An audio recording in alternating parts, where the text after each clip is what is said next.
Hi കൂട്ടുകാരെ, നമസ്കാരം. ഇന്ന് കൊഴുവ പീര വെച്ചാലോ? ഞാൻ എങ്ങനെയാണ് കൊഴുവ പീര വെക്കുന്നതെന്നാണ് ഇവിടെ ഇന്ന് ഞാൻ കാണിക്കുന്നത്. അതിനായിട്ട് ഒരു 250 കൊഴുവ മേടിച്ച് ഞാൻ വെട്ടി വൃത്തിയാക്കി വെച്ചിട്ടുണ്ട്.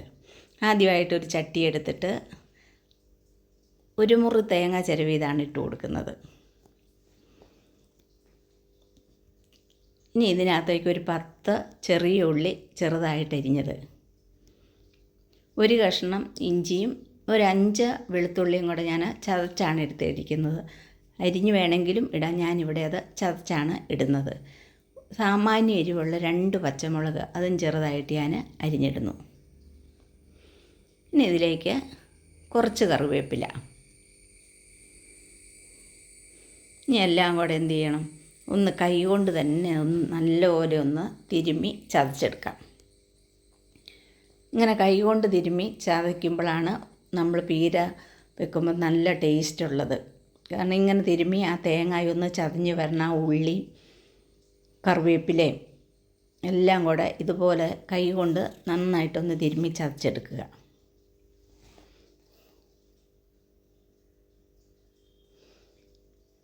ഇനി ഇതിലേക്ക് ആവശ്യത്തിനുള്ള പൊടി ഇട്ട് കൊടുക്കാം. ഒരു 1/4 സ്പൂണ് മഞ്ഞൾപ്പൊടി. നമ്മൾ പച്ചമുളക് ഇട്ടതാണെങ്കിൽ ഇതിലേക്ക് ഒരു 1/2 സ്പൂണ് മുളക് പൊടിയും കൂടെ ഞാൻ ഇട്ട് കൊടുക്കുന്നുണ്ട്. ഇത് കാശ്മീരി മുളകും എരിവുള്ള മുളകും കൂടെ പൊടിച്ചതാണ്, അതുകൊണ്ടാണ് 1/2 സ്പൂൺ ഇട്ട് കൊടുക്കുന്നത്. അധികം എരിവില്ല ഇതിന്. ഇനി ഇതിനാവശ്യത്തിനുള്ള ഒരു 1/2 സ്പൂൺ ഉപ്പ് വേണമെങ്കിൽ നമുക്ക് പിന്നീട് ഇട്ട് കൊടുക്കാം. അതുകൊണ്ട് ഞാനിപ്പോൾ ഒരു 1/2 സ്പൂണാണ് ഇട്ട് കൊടുത്തത്. ഇനി 2 കുടം പുളി ചെറിയ പീസാക്കി ഞാൻ വെള്ളത്തിട്ടിട്ടുണ്ടായിരുന്നു, അതും കൂടെ ഇതിലേക്ക് ഒഴിച്ചു കൊടുക്കുന്നു.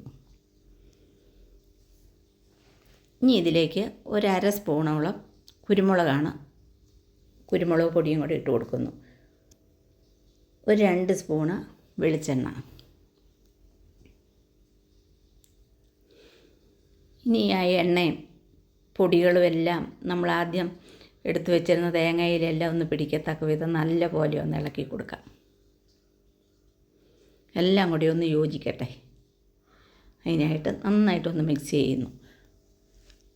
ഇനി നമ്മൾ എടുത്ത് വെച്ചിരിക്കുന്ന കൊഴുവ ഇട്ട് കൊടുക്കുന്നു. കൊഴുവ ഇട്ട് കഴിഞ്ഞാൽ ഈ സമയത്ത് ഇത് നന്നായിട്ടും ഇളക്കിയൊന്ന് നമുക്ക് ആ കൊഴുവ പിടിക്കത്തക്കവണ്ണം എല്ലാം കൂടി ഒന്ന് മിക്സ് ചെയ്യുക നല്ലപോലെ. നമ്മൾ പിന്നീടാകുമ്പോൾ കൊഴുവ പൊടിഞ്ഞു പോകും, വെന്ത് വരുന്ന സമയത്ത് നമ്മൾ ഇളക്കുമ്പോൾ.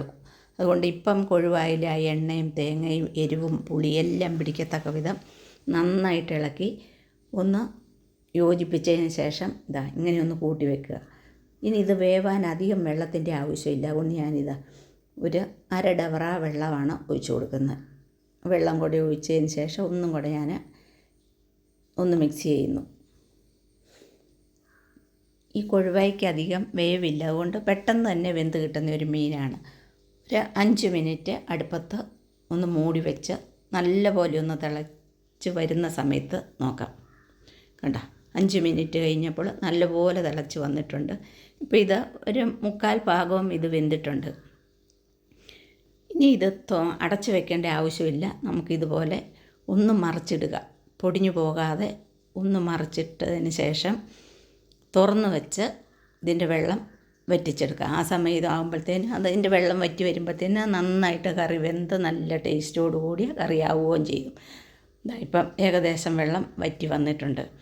കണ്ടോ, നല്ല സൂപ്പർ ടേസ്റ്റോടു കൂടിയ കൊഴുവ പീരയാണ് ഇങ്ങനെ വെച്ചാൽ. ഈ ഒരു കറി മാത്രം മതി ചോറുണ്ണാൻ. ഇപ്പം അതിൻ്റെ വെള്ളമെല്ലാം പറ്റി നല്ല സൂപ്പർ കറിയായിട്ടുണ്ട്. അങ്ങനെ കൊഴുവ പീര കറി ഇവിടെ റെഡി ആയിട്ടുണ്ട്. നിങ്ങൾ എൻ്റെ ഈ വീഡിയോ കണ്ടിട്ട് സപ്പോർട്ട് ചെയ്യാൻ മടിക്കരുത്. പുതിയ വീഡിയോ ആയിട്ട് വീണ്ടും കാണാം. Thank you.